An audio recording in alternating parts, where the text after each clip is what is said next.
24,000 টাকা লঞ্চ হয়ে গেল ওয়ালটনের নতুন ফোন জেনন X21। অনেকে কিন্তু এই ফোনটা নিয়ে খুবই এক্সাইটেড। এই ফোনে থাকছে 6.8 ইঞ্চির একটা ডিসপ্লে, যাতে 120 হার্জ রিফ্রেশ রেট থাকছে। সেই সাথে থাকছে সুপার ফাস্ট একটি চার্জার, যেটা 33 ওয়াটের। এর সাথে থাকছে 64 মেগাপিক্সেল প্রাইমারি ক্যামেরা, সেলফি ক্যামেরাতে থাকছে 50 মেগাপিক্সেল এবং চিপসেট হিসেবে থাকছে হিলিও G99, যেটা 6 নানোমিটার আর্কিটেকচারে বিল্ড। তো ওভারঅল দাম হিসেবে এই ফোনটা কেমন, মানে পারফরমেন্স, ক্যামেরা কোয়ালিটি, ডিসপ্লে, এইসব নিয়ে ফোনটা কতটা এগিয়ে বা পিছিয়ে থাকবে, এইসব জানাতে আজকের ভিডিও। বক্স কন্টেন্ট হিসেবে এই ফোনের সঙ্গে যা যা থাকবে: type C to type C cable, 33 ওয়াটের চার্জিং অ্যাডাপ্টার, একটি গ্লাস প্রোটেক্টর, 8 ব্যাক কভার এবং সর্বশেষ থাকবে বিউটিফুল একটা স্মার্টফোন। শুরু করবো এই ফোনটার ডিজাইন ও আউটলুক দিয়ে। ডিজাইনে কিন্তু বরাবরই ওয়ালটন বেশ অ্যাগ্রেসিভ, বিশেষ করে বিশাল সাইজের সার্কুলার ক্যামেরা বাম্প এবং ডুয়েল টোন ডিজাইন এই ফোনটাকে ভিন্ন একটা মাত্রা দিয়েছে। যাই হোক, নেক্সট N21 পাওয়া যাবে দুইটা কালারে, একটা হচ্ছে অ্যাকোয়া গ্রিন, অন্যটি মিড নাইট ব্লু। আর সাধারণত কার্ভ ডিজাইনের ফোনে 3.5 মিলিমিটার হেডফোন জ্যাক থাকে না, বাট ওয়ালটনের ফোনে সেটাও রয়েছে। তার পাশাপাশি USB type C port, speaker grill, primary microphone, উপর দিকে আছে dual storage speaker, secondary noise cancellation mic, ডান পাশে ভলিউম আপ ডাউন ও পাওয়ার বাটন আছে। আর পাওয়ার বাটনে থাকছে সাইড মাউন্ট ফিঙ্গারপ্রিন্ট স্ক্যানার। এছাড়া ফোনটার বাম দিকে আছে ট্রিপল সিম স্লট, অর্থাৎ দুইটা সিমের পাশাপাশি একটা মেমোরি কার্ড আপনারা চাইলে ইউজ করতে পারবেন। ডিসপ্লে ক্ষেত্রে প্রথমে বলবো দুইটা জিনিস খুবই ভালো লেগেছে। একটা হচ্ছে এই প্যানেলের কালার রিপ্রোডাকশন এবং অন্যটি হচ্ছে কিন্তু এই প্যানেলটা ফ্ল্যাট। অনেকে আবার কার্ভ ডিসপ্লে পছন্দ করেন না, সেদিক থেকে তাদের কাছে এই প্যানেলটা কিন্তু ভালো লাগবে। এটি 6.8 ইঞ্চির full HD plus IPS LCD panel, যেটা রেজলিউশন হচ্ছে 2460x1080। তাছাড়া 120 hertz refresh rate, 240 hertz touch sampling rate এবং 800 নিটস হচ্ছে এর পিক ব্রাইটনেস।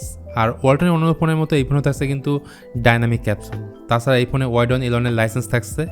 সো অনলাইন প্ল্যাটফর্মে এইচডি ভিডিও এতে দেখা যাবে এবং ইউটিউবে হাইয়েস্ট ফুল এইচডি ভিডিও দেখতে পারবেন। এখন এসে ফোনটার পারফরমেন্স নিয়ে পরিচিত হিসেবে যেটা থাকছে, মার্কেটের বহুল ব্যবহৃত জাতীয় একটা চিপসেট মিডিয়াটেক হিলিও G99। এটা 6 নানোমিটার আর্কিটেকচারে বিল্ড। এটা একটা অক্টোকোর CPU অ্যান্ড জিপি হচ্ছে Mali G57। Storage and RAM vent হিসেবে যেটা থাকছে 128GB, যেটা UFS 2.2 storage type and RAM type হচ্ছে LPDDR4X। সো এমনিতে র্যাম 8GB, তার উপর আরও 8GB ভার্চুয়াল র্যাম বাড়িয়ে নেওয়ার সুযোগ থাকছে। আশা করা যায় মাল্টিটাস্কিংয়ের ক্ষেত্রে ভালো একটা রেজাল্ট দিবে। এই ফোনে out of the box Android 14 পেয়ে যাবেন, সেই সাথে রয়েছে ROS। সুতরাং আপাতত দৃষ্টিতে বলাই যায় এই হিলিও G99 যথেষ্ট ক্যাপেবল একটা প্রসেসর।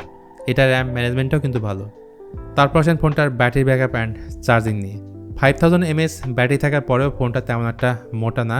8.6 মিলিমিটার হচ্ছে এই ফোনটার থিকনেস, আর ওয়েট মাত্র 199 গ্রাম। তাছাড়া বক্সে দেওয়া 33 ওয়াটের চার্জার দিয়ে মাত্র 60 মিনিটে এই ফোনটাকে ফুল চার্জ করা যাবে। ফাইনালি চলেন পেছনে যে এত বড় বড় ক্যামেরা দিছে, এই ক্যামেরাগুলো নিয়ে ইন ডিটেলে একটু আলোচনা করি। আমি জানি এই ক্যামেরাটার জন্য ম্যাক্সিমাম মানুষ এই ফোনটা কিনবেন, সো এটা খুবই ইম্পর্টেন্ট একটা পার্ট।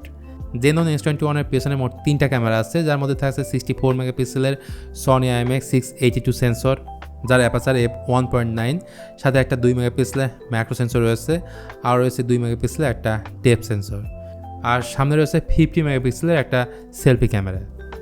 ভালো ব্যাপার হচ্ছে ভিডিওর ক্ষেত্রে সামনে পেছনে উভয় ক্যামেরাতে ভিডিও রেকর্ড করা যাবে 2K 60 FPS এ। ওয়াইস না থাকলেও EIS আছে।